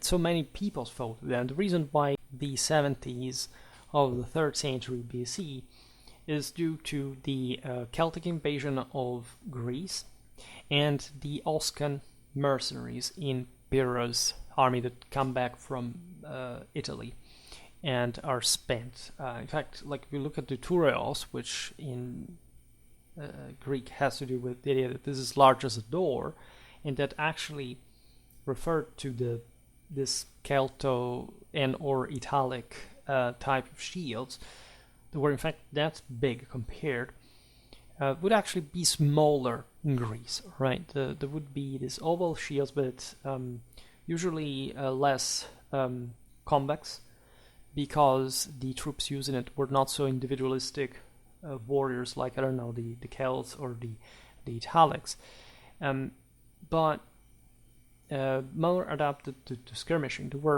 Some were bigger, like, it depends on the unit. There were some units known as Tureophoroi that were just heavy cavalry, for example, because they had the Tureoi.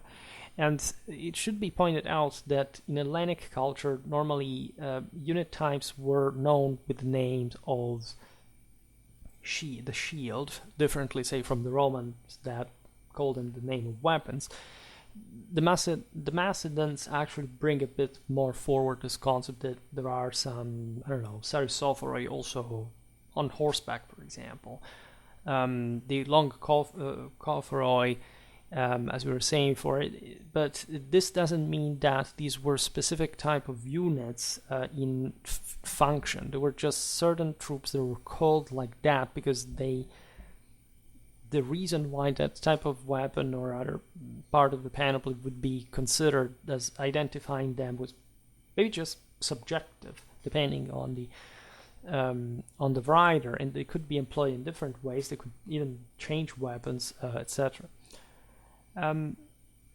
Now, the various Hellenic states would at some point adopt the Macedonian-style pike phalanxes.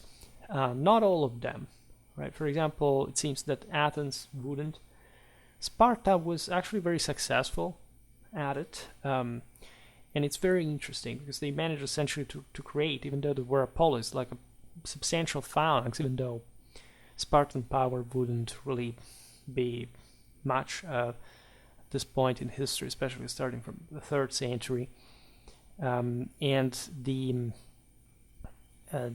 this depended really on the various city-states that, however, let's stress it, were not meant to have Macedonian-style pike phalanxes in the first place because they were too small, like to have those massive royal armies that just the Adochoi could feel. That's why, for example, the Spartans are very interesting there, because at the beginning they were very reactionary, but they, after suffering some defeats, they decided to restyle their entire system, unlike different most polis, or any that I can think of that agree with the Macedonian phalanx. We really don't know. We don't know also how long, for example, the classical Hellenic phalanx kept existing in the same way it had existed before, like for the 6th, the 5th century, even the 4th century BC. We more or less know what the classical Hellenic phalanx, even in its changes over time throughout this period, looked like and worked like.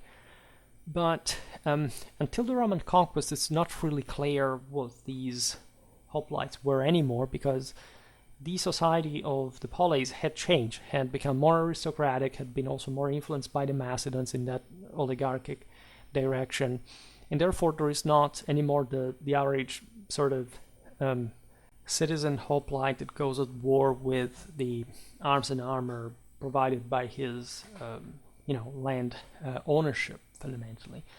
And it's difficult to find, even historiographically, someone was not part of the ultra elite, and that, like, for example, Polybius of Megalopolis, or these other also manualists, theorists, that and historians that belong to now more like a chivalric dimension, one that saw the guy fighting in the phalanx as an impoverished individual, or just at this point there were all these mercenaries. The Tureophoroi were really extremely fashionable and common, and these were essentially mercenaries. They came very often from other places. Some were Greek, but even the way they were hired was just indicative of several lesser status, even though there were some properly political Tureophoroi units maintained by the state that were also pretty good, but they were the minority, right?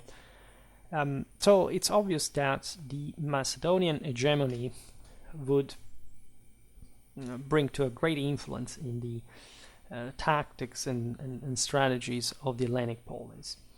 Tureophoroi and other light troops, mostly comprising mercenaries, would thus continue to play a significant role in pretty much the entire system.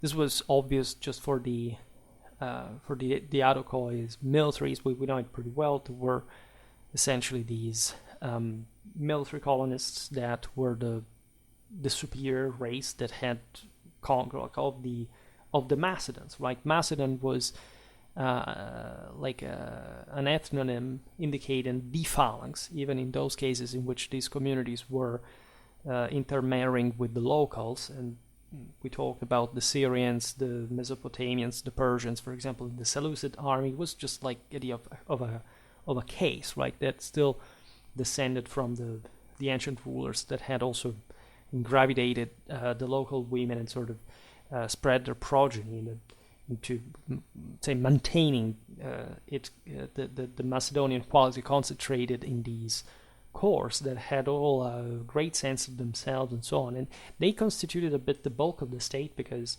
they maintained that idea of, again, farmer slash not much citizen, but as we've seen, subject, but still professional soldier. And so somebody that just by deterrence and military activity, would support the monarchy, the empire, right? But next to this provided the phalanx. But next to this, as we've seen, there were lots of lighter elements that were typical of the conquered peoples that had not essentially developed anything as strong as the phalanx, and that also in the process of the Alexandrine conquest had been somehow disintegrated in their previous military system, right? Alexander, before dying, wanted, as you know, to invade Arabia, and he had discharged most of the Macedonians. He had was creating a phalangitic army of Persians, right? So that was his view in many ways, and so the idea of this military instrument to be molded just by the ruler, God, right, and more. There is again, we'll have to talk a bit more about these cultural implications, but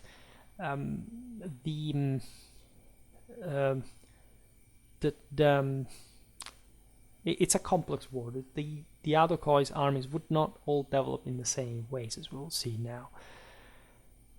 Greece, Hellas, would never actually become like a Macedonian place, right? As a consequence, cavalry, especially because of the lack of a strong oligarchy, like in a feudal country like Macedon and the one of the Diadokoi, would never achieve the same level of importance in Hellas as it did in Macedon. All right, but there were good cavalries coming, especially from the polis aristocracies. There was actually an equestrian culture in Greece that had never really died, even of the strongest era of at least a politic kind, right? Let's stress that still heavy infantry was constituted by the hoplites, even though the Turophori may have actually surpassed them even in number in some occasions. So it also depends on what kind of hoplites we're looking at, because there were also lighter types of hoplites. I made some videos about this, for example, like just by societal standards, level of individual wealth, like things could be very different from, say, Attica to Aetolia, right? After the generation of the Diadokoi, the major Hellenistic armies experienced apparently a decline in their tactical flexibility. In other words, the system began to sclerotize a bit.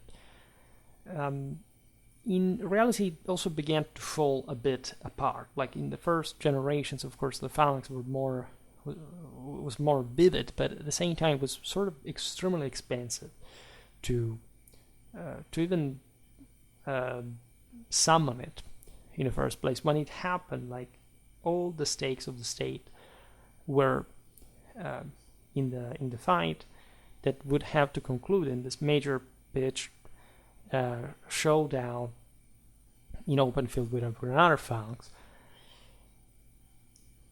which, like, even just the Saracide were importantly long and had to sustain this very specific type of heavy infantry fight, and cost so much just to produce. Were incredibly long and expensive procedures, processes just to be able to provide these guys with a Saracide. It's something incredible.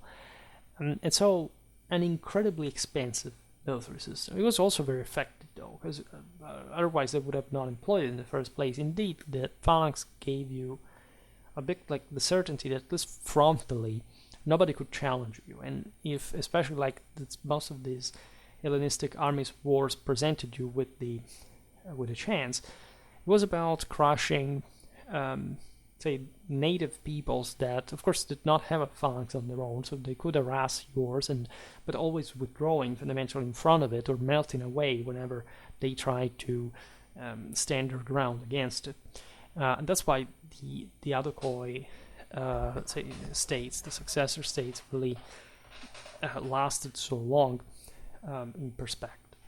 But they were also not particularly well-founded states, right? They all had a different history, but in part they were born, as we've seen, out of a feudal background, which was not necessarily the worst thing that could have happened, especially for Macedon. That did have some state that had cities and so on, and there was a level of centralization. But think about the vastity of the Seleucid Empire, like the different capitals, Babylon, Antioch, or the Attalids didn't even have a phalanx really, or the Ptolemies that are perennially sort of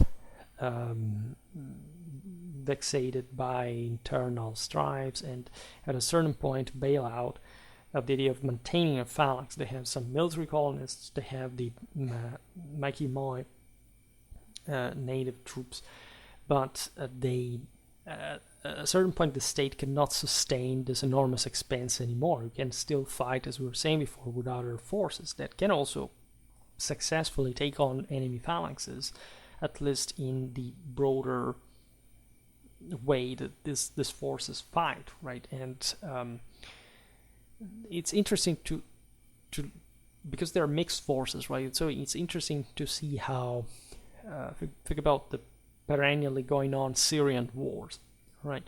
Syro-Palestinian wars, where nobody really won before the Romans arrived, and essentially the whole thing sort of almost disintegrated because the Seleucids had a much greater power. The Ptolemies were sort of giving ground, and the idea that they matured over the years about the system, of course, it was simply falling apart, except in Macedon, where, however, there were large numbers of non-phalangitic infantry. In the whole Hellenistic world, it's evident that that type of sort of medium infantry was being more cost benefits effective, because again, it's not much about fielding the phalanx, but say about fighting with the phalanx, but fielding it, right? So you must first of all maintain a political territorial control, and only secondarily fear like a direct invasion of your own country, which can happen. And the guy with the phalanx is normally like the more punching force. Like the Seleucids basically are about to destroy Egypt, except the Romans start having something to say about that, because the Seleucids start expanding also in Greece, so they are truly dangerous. But in that sense, the Seleucid Empire is not a uniform thing. It's mostly a Syrian-based one that has been revived by Antioch III, that had made his anabasis in Persia and beyond, that had reinforced cavalry, apparently developed like the cataphract one on the basis of the Scythian influence that they had received during the campaign.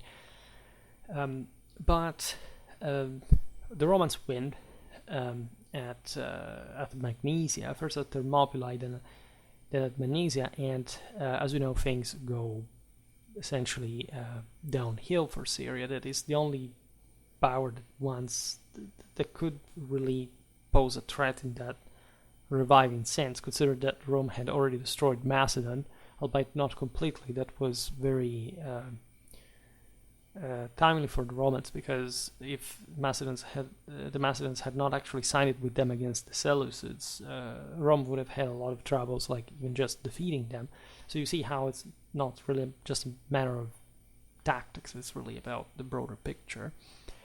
But the idea is that there is a medium infantry that is better. Like many people say, these guys began to copy the Romans. Well, again, the Romans were not really superior, because they had the legionnaires as some material type of mannequin, let's say, of fantassin, in a strictly physical sense.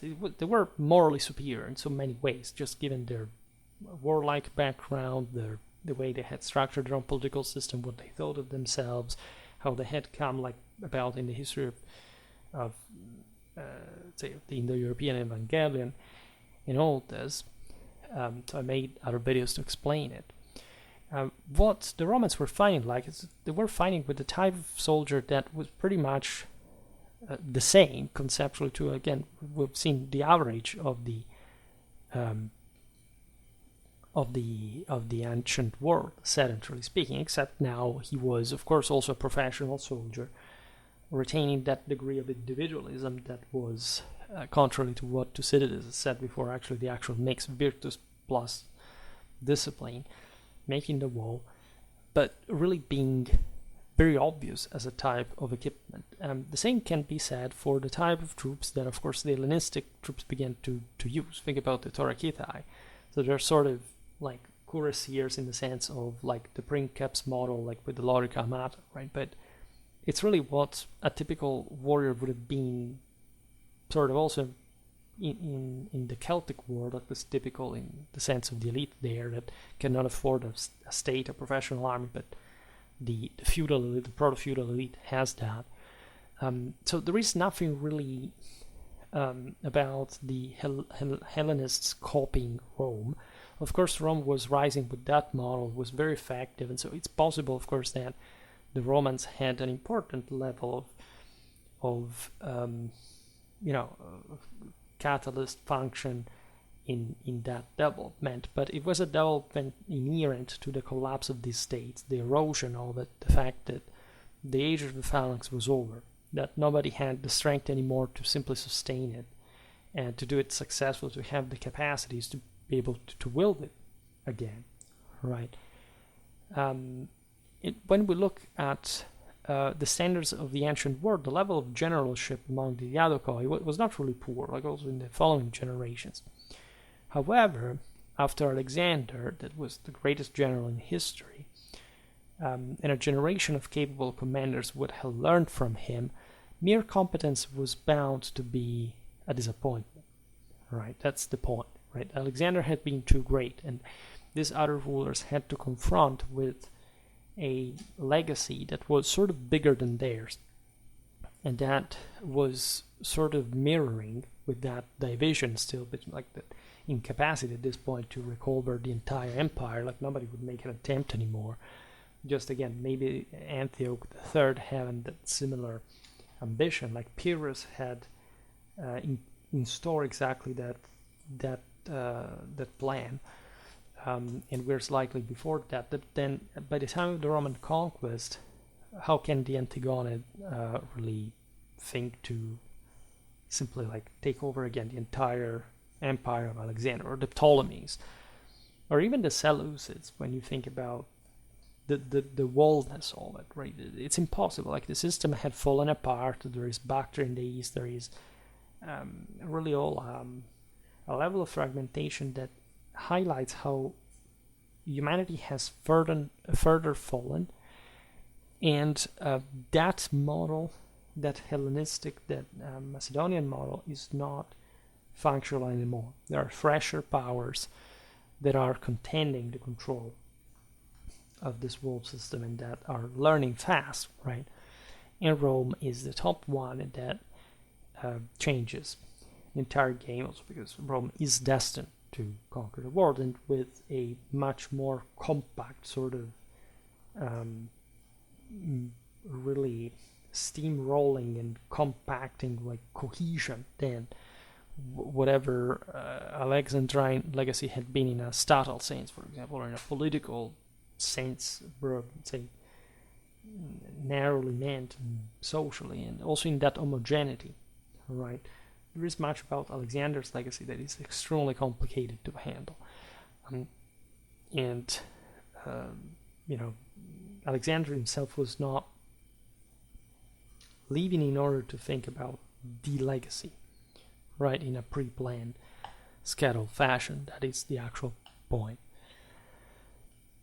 We see the number and importance of cavalry in the Hellenistic armies over the centuries declining, for example, in Antigonid Macedon, in Ptolemaic Egypt. Although the Seleucids have something there, like with particularly large cavalry forces that are deriving part from the closest access to the Scythian steppes, but also the development of cataphract forces, as we've seen in the same elephant, say the access to the Indian elephants more easily than other powers.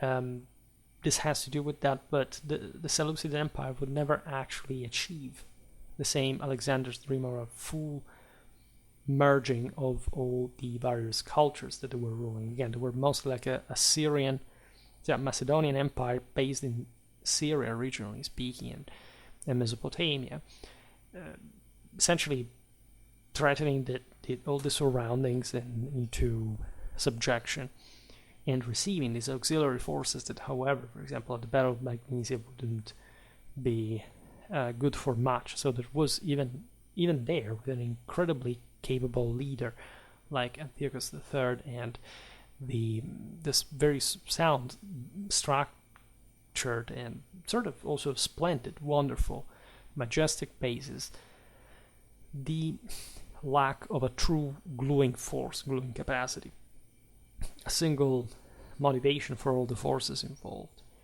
Hence, also the failure of that great enterprise. In place of the decisive cavalry charge, the Hellenistic armies would tend to rely increasingly on the phalanx instead, at least those who could still afford it, right? The Antigonids could. The Antigonids had very good phalanges. They sort of developed them further, especially from terms of heaviness, of armoredness, right? They were really tough, but it also cost, again, dramatically a lot, and they would also have like half of their infantry forces in, non-Macedonians, and mostly also barbarian forces. Still, of course, the phalanx comprised overall the larger proportion of the army. Like they especially in quality, they served as the primary offensive arm, right? The Ptolemies especially wouldn't have too much cavalry. They had something, I don't know, like raiders from the desert, right? Things like this. But again, the Seleucids have sort of the best cavalry forces, and the Antigonids tend to rely ever more on infantry, which is sort of reflecting the social, the ethnic backgrounds of the lands they rule, also in extension. The use of offensive and defensive wings also decreased. You don't find much that shocking capacity. You don't find exactly the same level of Macedonian feudal background after the origins of Philip II of Alexander, exactly because, as we've seen, these armies had grown together with the states that produced them. The leaders had greater control on the state because there were less oligarchs that thought to be just equals compared to the ruler, just like in the traditional tribal fashion. And therefore this hierarchization tends to sclerotize the system as well. These are essentially oligarchic systems, but they have primarily affirmed themselves as monarchies. As Arches Seleucia, or the Basileus of Egypt, right, or Macedon, that was a monarchy as such, and so this does tend to inherit the Hellenic concept of we are perfect, we have the best system, nobody can beat us, and sclerotizing in the process, right? A bit like the Byzantines later, etc. And don't get me wrong, they had terrific military capacities, right? Rome had to struggle a lot, right, to take these guys down. But at the same time, they would, like in the enormous effort against the phalanx that was a punctiform thing to defeat, and then allowing the winner to take over the system had produced it, because that was exhausted. And there are in fact a few great battles in that sense, especially towards in the later times.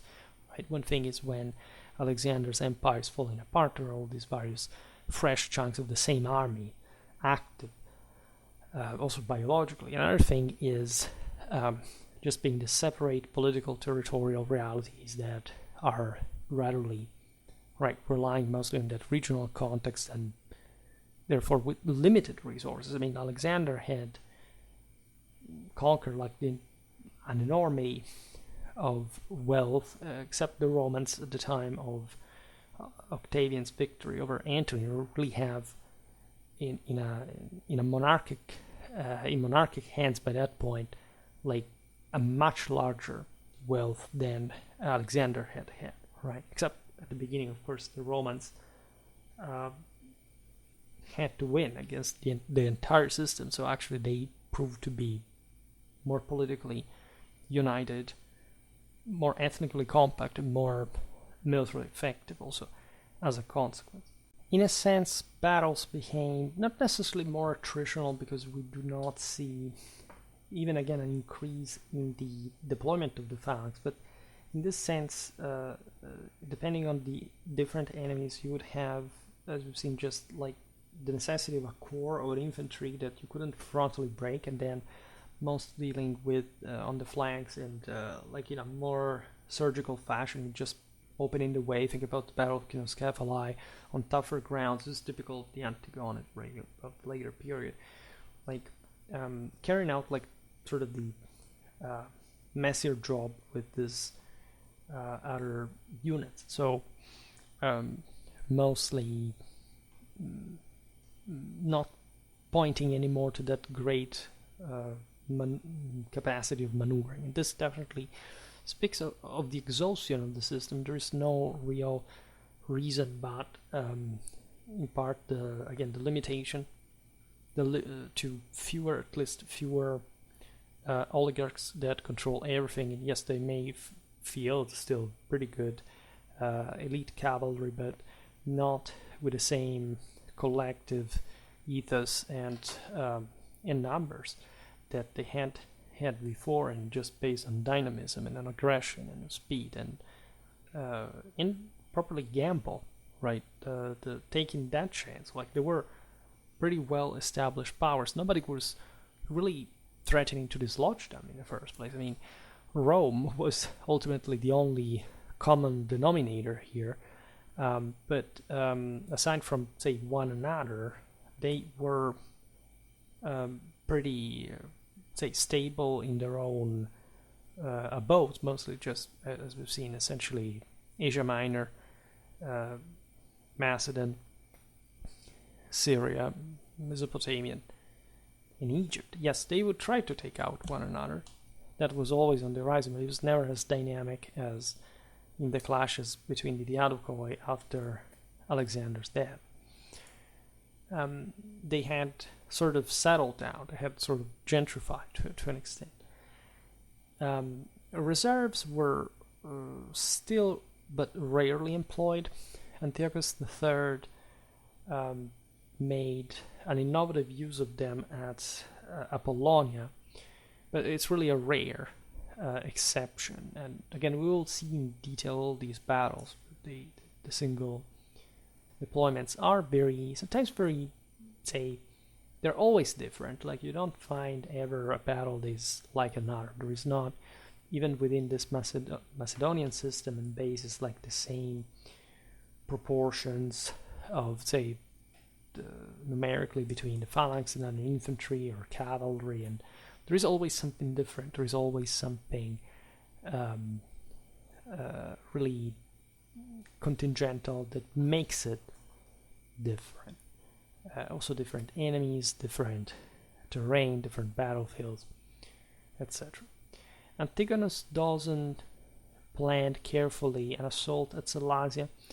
Antiochus III made a rather unconventional cavalry attack at Magnesia, attacking on the flank, but bypassing the same Roman flank and going straight towards the camp. For example, they came back even after the Romans had basically defeated the rest of the army, and also for pretty strange reasons.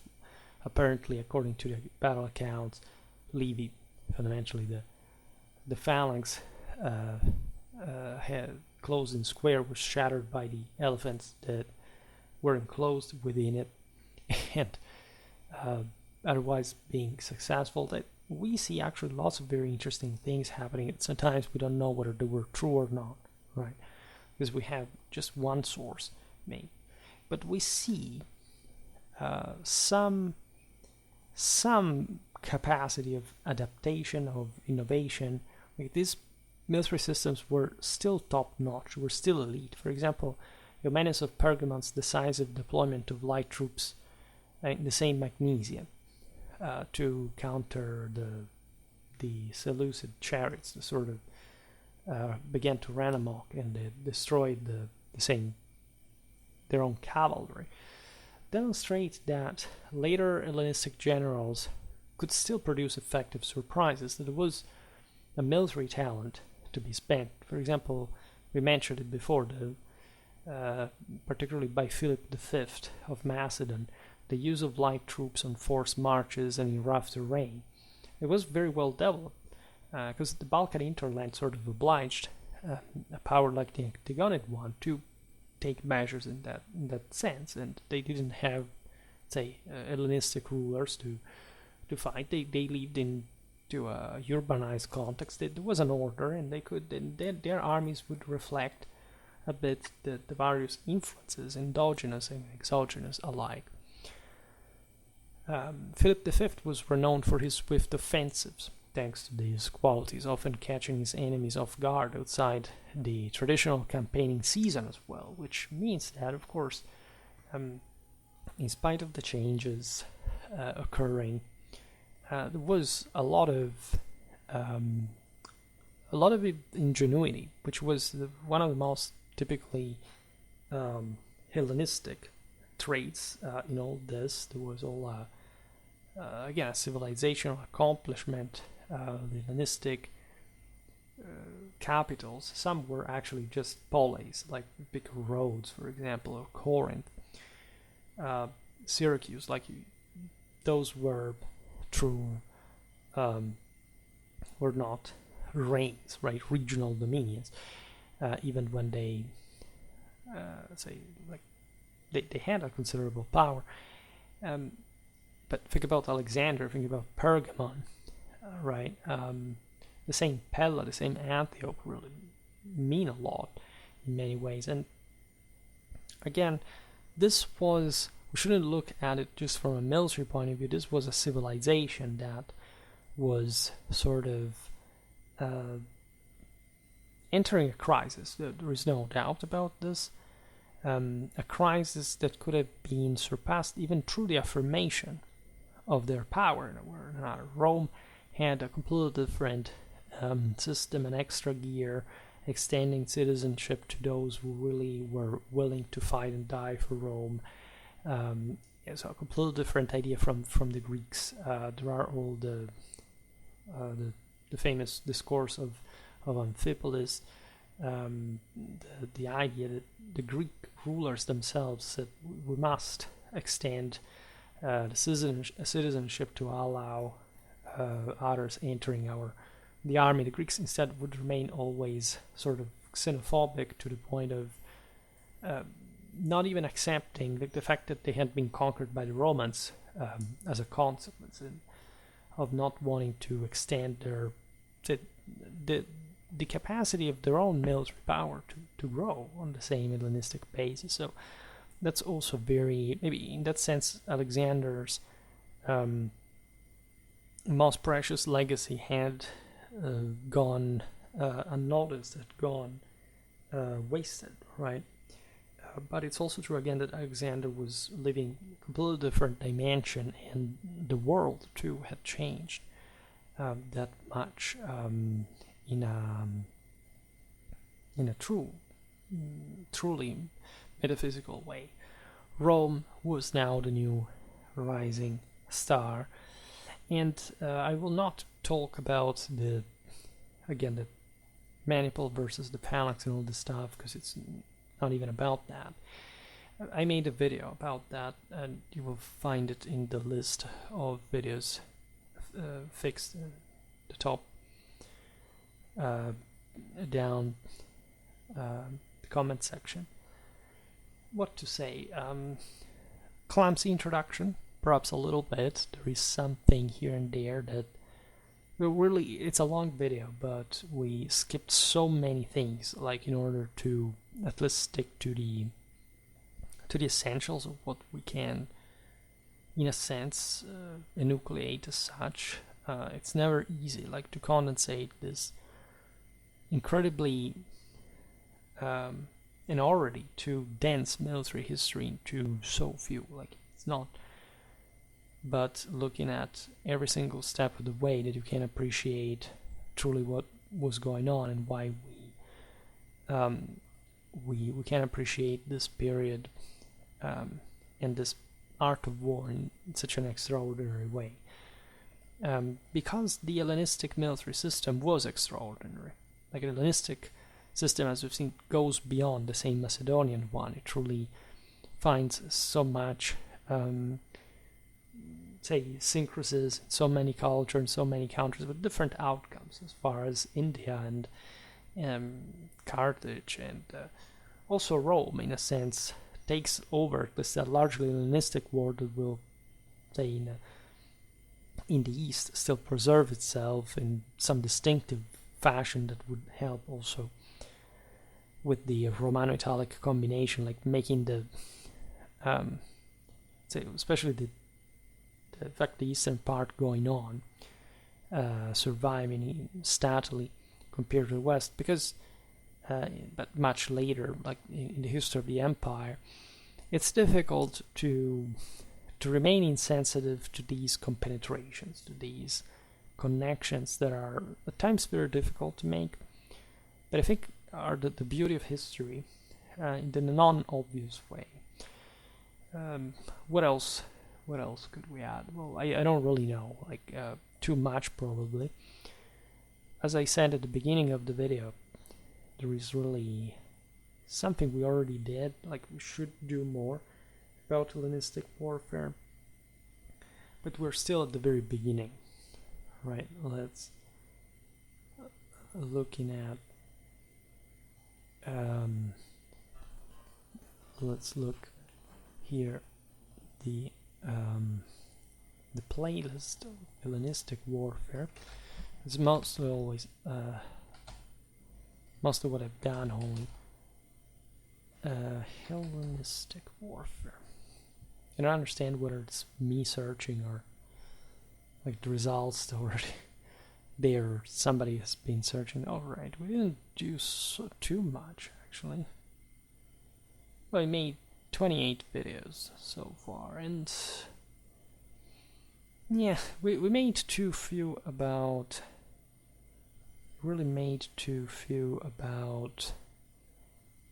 the Diadochois armies, right? I think that's what will come out later on. Like, these videos do not make too many views, sadly enough, aside from certain ones, but what can you do, really? Yes, there is too much to do, and so many videos I made also in the past that I forgot about. Like, it's insane the amount of stuff we really did. I don't know in this sense what to add really. I don't think I can't go much more on in this. Again, there is something charming about Hellenistic warfare, and especially, say, the Macedonian one, the survival of this system within such a faraway places and peoples. Like, it's part of the deal, right? Part of Alexander's veritable legacy. However, there is also like a broader destructuration, right? A general decline, or a general sclerotization and incapacity to take the next decisive step forward, which is always a political issue. The Romans do it instead. The Romans go ahead and really accomplish something that the world had truly never seen before. Even though they were in love with Alexander themselves, and the whole West would always remain, even Islam mattered. Like, there was so much in that in that legacy that still today we should recover to our benefit. For today, however, I stop it here. I just hope that you enjoyed this video. If you did, please share it. Otherwise, leave a like or subscribe to my channel if you're interested in my upcoming content. As always, I thank you heartily for listening to me. I wish you a nice time and see you next time.